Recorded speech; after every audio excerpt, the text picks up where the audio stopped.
Hey everybody, I'm Kathy Burns and I'm here with Rachel Coleman today, and she's going to talk Canva for us, which I'm really excited about. So be sure and stay tuned to the end to get all her great tips, and subscribe please below and share because we got some great tips here. So hey Rachel. Hey, thank you so much for having me. Yeah, I'm excited. So today we're going to talk about Canva, and you mentioned that you did it for open houses. Is that right? Yeah, so I do it for open houses, social media. I even do events outside of open houses, so I do it for Mm-hmm. that as well. I Okay. use it to create my entire buyer's packet, Oh, good. and I even use it to do my email drip campaigns. So Okay. I do it completely. I don't even have pro, so all of my Good. marketing is done no cost. Okay, this is important. Yeah, because people are starting out, even in this market, people have been in it a while. Things are tough for a lot of people, so they're watching pennies. Yeah, and I think a lot of times there's people they'll be like, "Oh, let me get Canva Pro because I like this template or I like this font."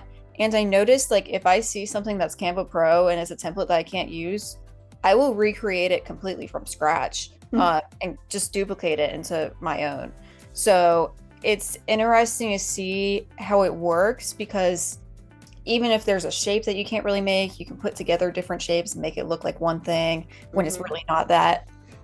Gotcha. Okay, well, let's dive in. Go ahead and share your screen. And Yeah. what's the first thing you're going to share? This is just going to show you how I've used it to scale for email drips and then how I've used it for videos because I use it to edit videos as well. Mm-hmm. And it's really just 4 different slides of different categories that I do. Okay.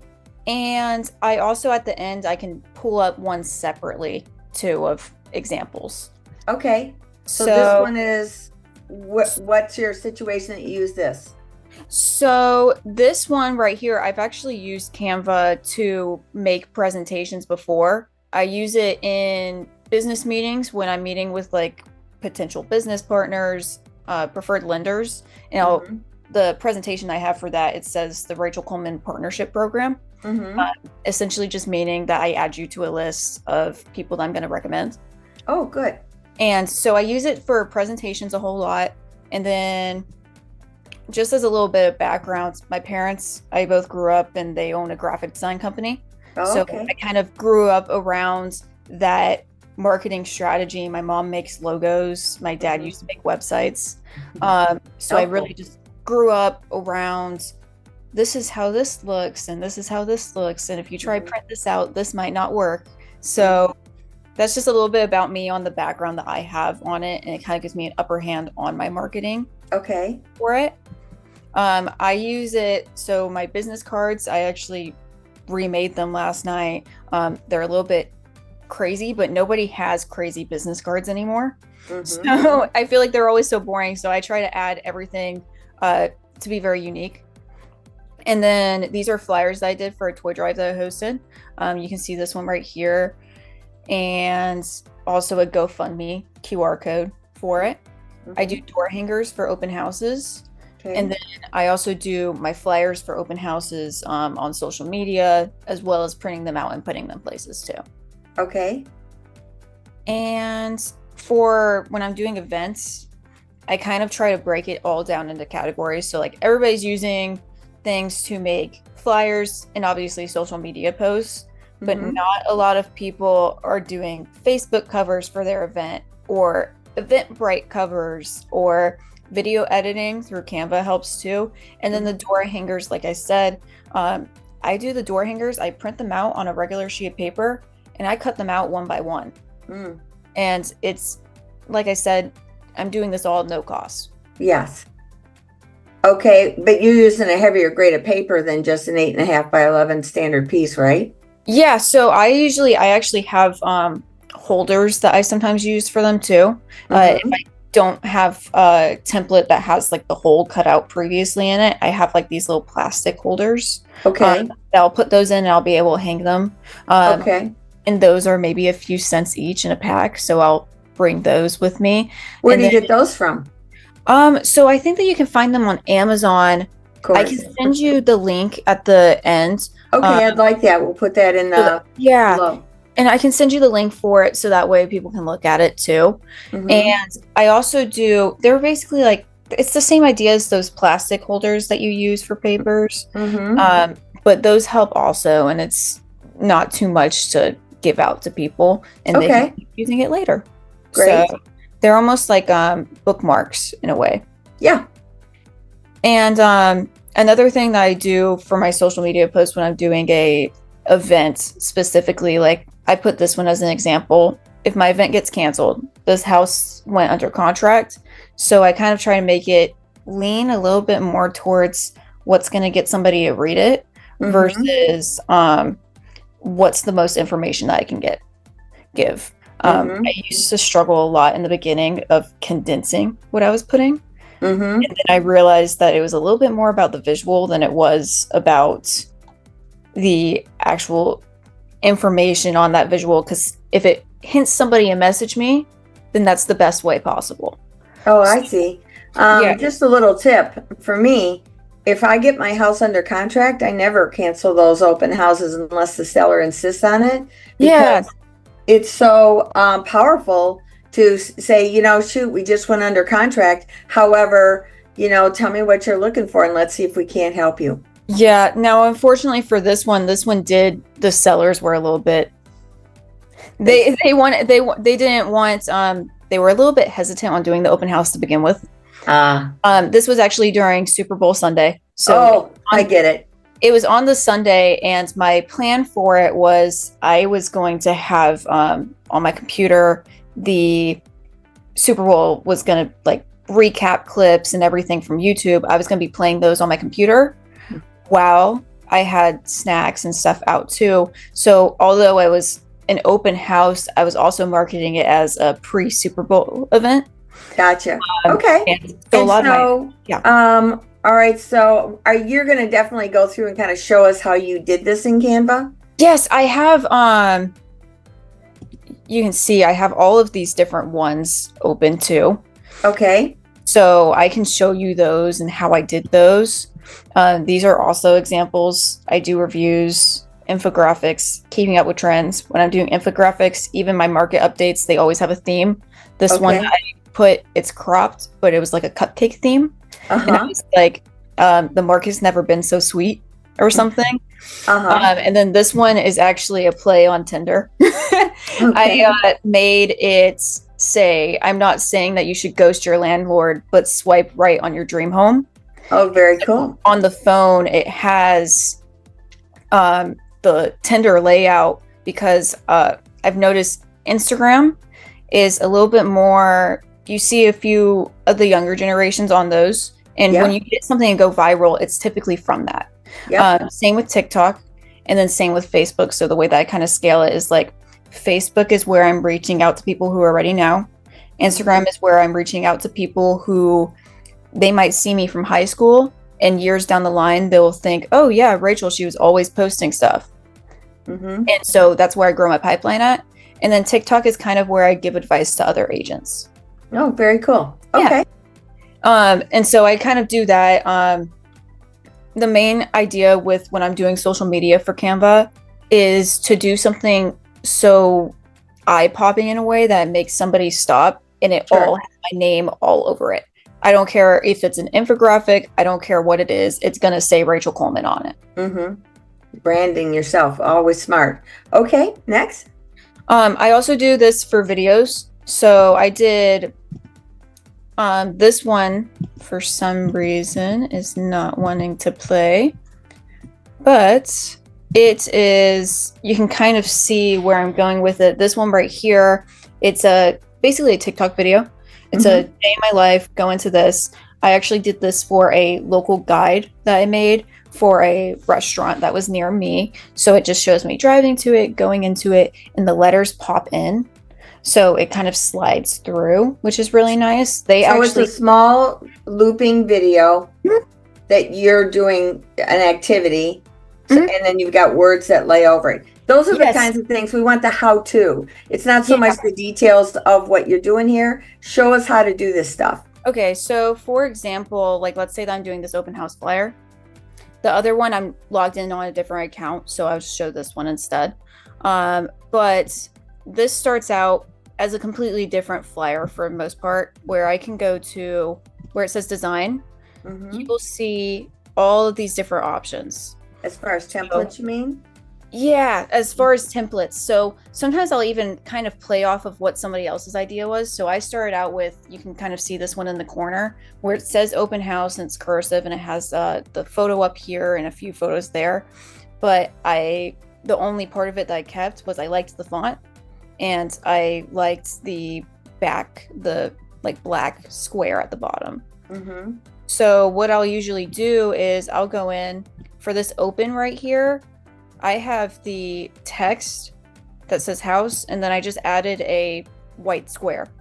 And I add that, I cover the H line, and then I just put that right there. So it looks like it's cutting off, but it's not really.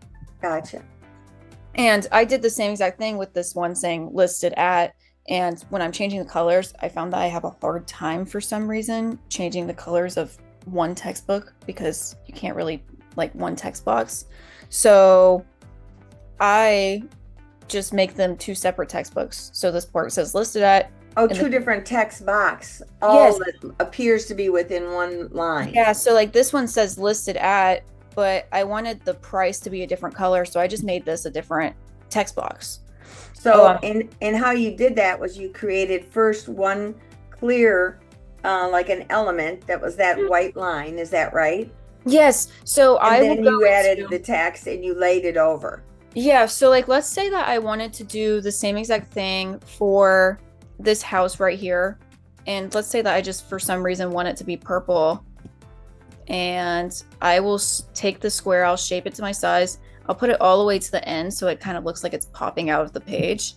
And then let's say that I want to reuse this font. So I'm going to duplicate it and I'm going to put it right here. And I'm just going to put come see me. And I can size it to what I want. So this is way too big. I'm just going to go ahead and put it down some. And if it's not for some reason fitting, but you know that it should, you can always just drag that arrow. But for example, that kind of makes it look like it's popping out of the page, but it's really just a square. That's all it is. So go back a second. You went up there to that open word and yeah, you clicked on that's duplicate. Okay. yep, duplicate. So it makes two of them. Slow down a little bit, only because now you get it, but others will need some help. You know, like where did she click that? Okay, and what's that magic right thing all about? So for Magic Write, this is a new feature that Canva came out with. I haven't used it yet, but it's basically AI. So what you can do is, let's say that I had a whole paragraph here or something, I can put continue writing, it'll make it longer. Summarize kind of shortens it for you. And then rewrite will reward it if you're just not liking how it's turning out. And then right here, more fun, more formal. In this fairy dust one, somebody else is going to have to find out. Okay, but it'll fix your spelling. That's cool. Yep. Okay. Yeah, so I found when I'm doing it on my phone, I'm sure that everybody has the problem of like their thumbs are basically rubber. So I spell everything wrong. And Canva has the feature where they'll kind of automatically correct it depending on where you're using it at. And obviously, your phone has autocorrect too. So that's a cute little feature you got going on in there, right by the feet, where you literally have little feet. Yeah, so this is actually an element too. So like, is it? Yeah, so these feet are, I can see, like let's say that I search elements and I typed feet for this one. You can see it's in my recently searched. And I'll go to graphics because graphics is where you'll find the stickers. Oh. Instead of looking at photos, I tend to like these things that are more transparent. They're gonna pop out and this and that. And like instead of, let's say that I want to do this one instead, I could change click it, it will add to my page. And I can change the color, so I'll make it the same exact color as the other one. And I'll kind of size it down to what the other ones were. And what I like about Canva too is like all these lines, you get very confused by them at first, but they are actually helping you because that pink line that had just shown up, I don't know if Mm-hmm. you saw that, the pink dotted line, Yep. that's telling me that I'm reaching into where this text box is beginning. Gotcha. So it kind of allows me to line things up right here. That pink line that's showing where the square feet is, that shows Mm-hmm. me that sticker is ending right where it is. So now Right where everything, it's supposed to. yeah. So that lets me kind of even everything out, and I can always zoom in too whenever I need to. So like if I'm working on something where I Oh, I need it, never saw that before. That's great. yeah. So if I want it to be like super, super tiny, and I'm using my arrow keys to move around right now Mm-hmm. around the page, because if I click on something, I might move something that I don't want to. Right. But if I'm working on something that I want it to be super tiny, I can zoom in, and I want it to line up with this bath. So I was just waiting for that pink line to show up on those. But Gotcha. now it's more size to what I need it to be. Mm-hmm. And then typically what I do also is when I'm making flyers, I want it to be as legible as possible. But at the same time, I want it to have some cohesiveness. So whenever I'm doing flyers, I'll always do the same font throughout it, which is why you end up seeing this serif font and then the cursive font all throughout it because it just kind of looks funky if you do too many fonts at once. Right, I agree. Yeah, so usually will do that, and then I like to play around with my fonts. So there's this one that I really like because it's just beautiful. It's called Holiday. It's my Mm-hmm. favorite one. I don't know why, but I like this one to use for when I'm using my name usually. In this case, it was a bit too thick for this poster, which is the only reason I didn't like it. But if you go over here where I have been changing the fonts, you can always type in, let's say that I want something cursive. I just type in cursive. I didn't know that either. That's awesome. Yeah, so I can, like, this one's a little bit more of like a paint stroke. Mm-hmm. And then there's other ones that are going to be like, this one, I hate this one, but you can always use it for something else. And like, you can kind of play around with it on there. Whenever you change the font, it might make the text a little bit bigger. So you might have to adjust the size depending on what the font is. And then on these ones, when I'm adding the photos, it depends on how you want to add photos. So I can do, let's say that instead of doing like this as a square or as my headshot as a square, Mm-hmm. I wanted it to look a little bit more cool. I would go to elements and I would type in frame, and I can look at all of these different ones that they have. And usually, let's say that I want this to be a star. And what I can do always is, let me get rid of this.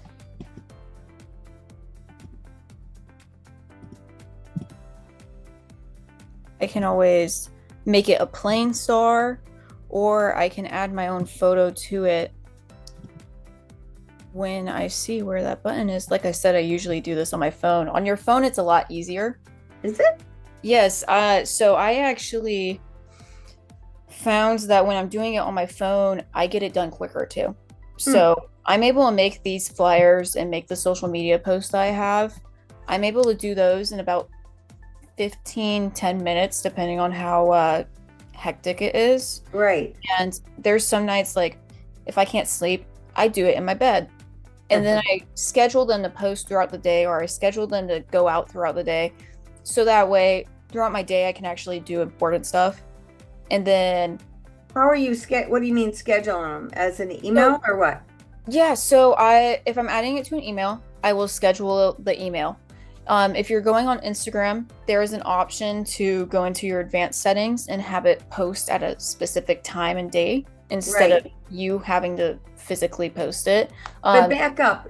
Talk to me about how you're scheduling your emails to go out. How are you doing that? Yeah. So what I'll do is, for example, Gmail, right? yeah, I use Gmail. So let's say that I'm wanting to email myself. And I'm going to say, that. And what I'll do is I'll click this arrow button and I'll press schedule send. Get out of here. As long as And I've been on Google, I never saw that. That's what a is golden nugget right there. it's great because I'm a night owl. So I am up sometimes around, it'll be like maybe 3 a.m. I'm still doing work and I'm sending emails out. And sometimes I'll accidentally hit send and somebody will be like, why were you up at that time? But I usually schedule them to send like 8 a.m., 7 a.m. So that way it saves me time later Sure. on. No, I love it.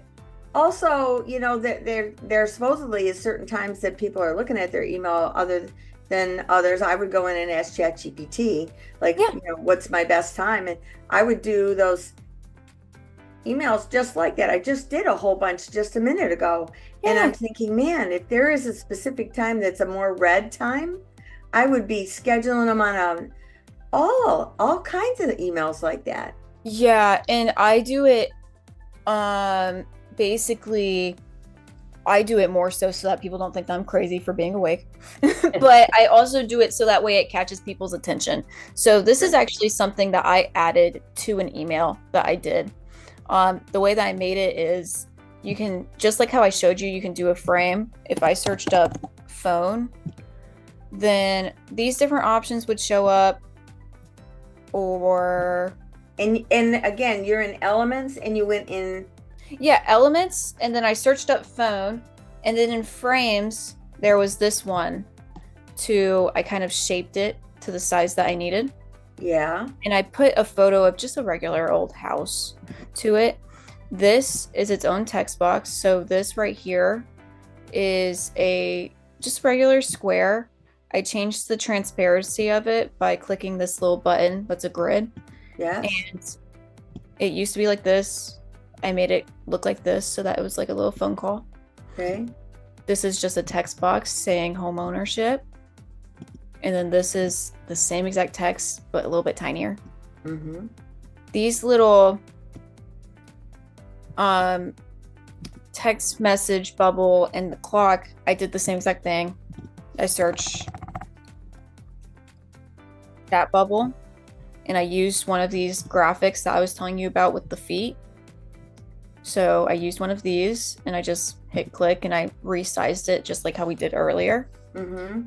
Now this one was pretty cool where it says the swipe to answer. Because one, for the text, I actually couldn't fit it. So I had to change the spacing of the letters, which I did by pressing this little arrow with the lines. And you can see if I drag it out, it makes the letters farther away. If I drag it inwards, it makes them closer together. So if you ever don't want to change the size of it because somebody won't be able to read it, you can always do it that way too. Right. And this is what I mean almost when I say if you see something on Pro, you can make it by turning things that aren't what they are into what it looks like. Okay. So this is literally just this same exact shape, and I resized it to be almost like a little button. Gotcha. And I moved it, well, if it'll let me click it, I moved it down here. I added a circle, and then I added a green phone graphic. Mm-hmm. And if you need to add a circle or anything like that, it's the same deal. You would search it up and you can either use one of the ones under the shapes menu or you can use it under the graphics menu. And it makes it look like a phone, but it wasn't actually, that's not what it was meant to be. So these are great as far as the detail. Not everybody has an eye like you. You clearly have an eye and it's inbred in your family. But a lot of people are going to want to use the templates. This is all important to see all these little pieces, and I appreciate this. However, there's a lot of agents that are like, this just went right over their head, and they'll spend the day trying to do that, which is a complete waste of their time. So using the templates can work as well, right? The templates are great. I always this one is actually one that I did not edit. This one is a template that I used. This presentation right here. Mm-hmm. But what you can do, like let's say that I have let me try to find one that I don't want to mess up. Let's say that I want this one to be completely different. Even if I have something already pulled up and I'm just not liking how it's looking, if I press this design button right here, I can disregard this whole thing and just completely change it. So if I click this one, add template as new page or replace current page, I can just press replace current page. And there's already one for you. And then you can just change the photo. You can change the wording to it. Let's say that I also didn't like that one. I can do the same exact thing. Just keep on going through them. Okay. And what's cool about Canva is they'll actually give you recommendations based on whatever you're on. So you can see my recommendations say interior design, house for sale, stuff like that, because I'm just usually looking at real estate stuff. They even have pre-made, let's say that I type in real estate. They have pre-made social media posts already for you. Why should you hire an agent?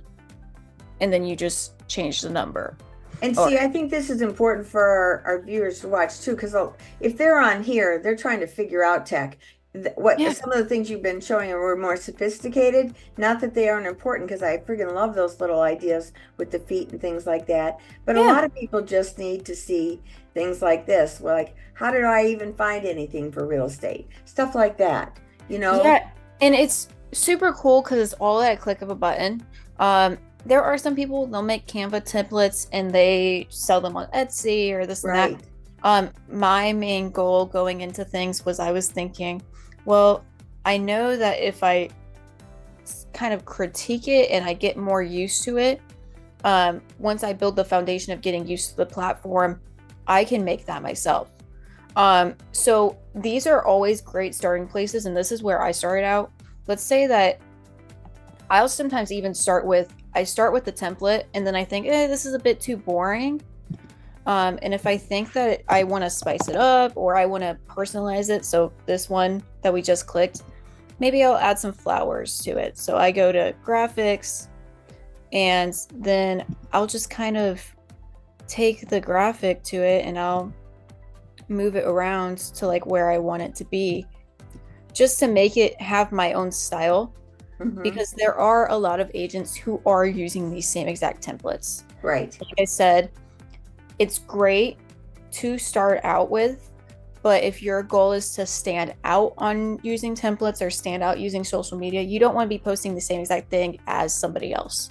Right. So I totally agree. Yeah. So I've actually posted this same exact one before, but I changed it from saying why should you hire a real estate agent to saying why you should hire Rachel Coleman. And I changed it mainly to just stuff that I do. Sure. So like I put marketing expertise and stuff like that.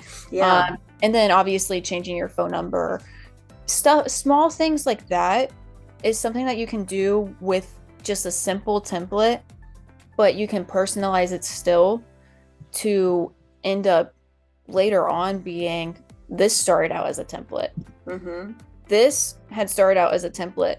And actually one thing that's cool about Canva is this photo of Kim Kardashian. I was doing house tours and I was saying, if Kim Kardashian were to buy this home, I think or she was going to move to Charlotte, this is the house that I think that she would get. So I did a Reels cover for it.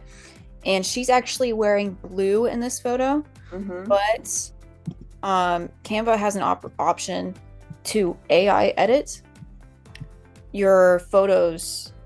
So my headshots all have purple on them. I used to wear a red suit in my headshots, and I use the same exact headshots still, but they just have my suits purple now. And I did that on Canva. Show us.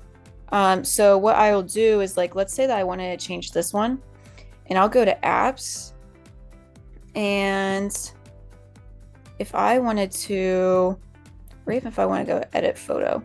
So let's say that I press edit photo and I want to do magic edit. I can either brush over just this couch and it will only have to be perfect. You just kind of, yeah, and it will only affect the couch. Or I can press this little button right here where it says select whole image, and I press continue. And what will be created using AI? So let's say I want to say add flowers into the room. And it is kind of, I will say it's not always the best because it is new technology, but it does give you kind of a starting point, and sometimes you can crop out wherever it messed up. And it takes a little bit to load, but when it loads, it ends up looking very cool. And you can use those also to be a more interesting way, like I said, personalizing the template to you, because you're using a photo that nobody else has.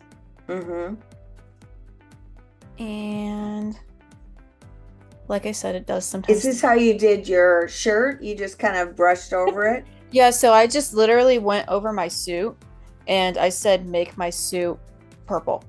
And it gives you different options. So like, see, now they've added it into the stairs, or you can look at this one. There's flowers on the couches now.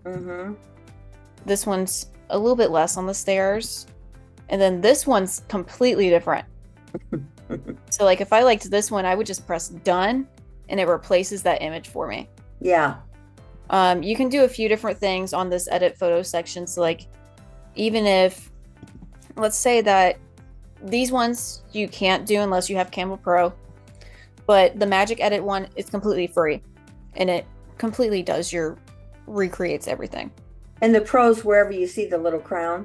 Yeah, whenever you see the crown, that means that you can't use it unless you have Canva Pro. There are some elements or some graphics that you'll see that are actually also a pro graphic. If you ever have I've used things where I have a pro graphic into it and it won't let me save it, but I'll screenshot it and I'll just crop it down, and that works just fine. One of the things I really want to stress to the realtors that are using Canva, do not get lost in this. If ever, the most frustrating thing in real estate is when you go down bunny rabbits holes where you're spending a whole day on this. That is not the agenda. You do not need to be perfect. You do not need to be a graphic designer.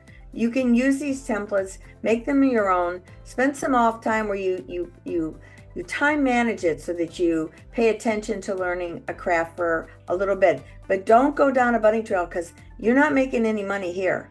You are creating a project that could make you money, but one flyer is not going to do it, especially if it's in an email. So you got to pay attention to the strategy of the time that you invest in whatever this is. If it's an open house flyer, shoot, I would set a time range on this. I'm not going to spend any more than 15 minutes on it. And this is very important because the money is made in the actual being in front of a client. This is the pieces that will pull them in. So spend longer maybe on an email strategy thing of something that you think will open. Use this in harmony with ChatGPT, because ChatGPT will tell you, ask Chat, like questions like, say, I want to do an open house flyer. You've got to study your prompts on how to do that. And I have other videos that talk about how to create prompts. But it's very important to figure out what is your time spent on your marketing materials, because you're clearly a perfectionist. You clearly have an eye for it. And you can get this done, like you said, on your phone in 15 minutes. And I definitely agree with you. If it's never something that you should stress about too much. Right. The tools that I showed are just simply ways that you can personalize it. Right. Even just something tiny like adding these flyers too. And I use ChatGPT for these all the time, even for my home buying guide. Yep. I'll change the name for whoever I'm sending it to. And this whole congratulations right here, that's completely ChatGPT. Yes. Say, add this in, and then I just copy and paste it. Yeah, so we have to use that in harmony in our business. It's here, and everything you do, even how you think, like, I want to start a project on this. What would be my best thing to do? An email strategy. Here are the goals that I want to accomplish. Ask me questions of of what you need to know about what my project is. Then you answer and put it back in and create it. Now you come in here and you create your template based on that. You could even say, what kind of colors, or it's spring here. What would any of that come into play? Would I need to do that? And it will do it. I've even simply just taken two photos side by side and then wrote the words this or that, Mm. and that's it. So, I mean, there's ways that you can, and you can even Google search. Sometimes I run out of ideas on what I want to post about, and I Google search post ideas for real estate agents. And there's a bunch of articles that just give you lists and lists and lists of things to post about.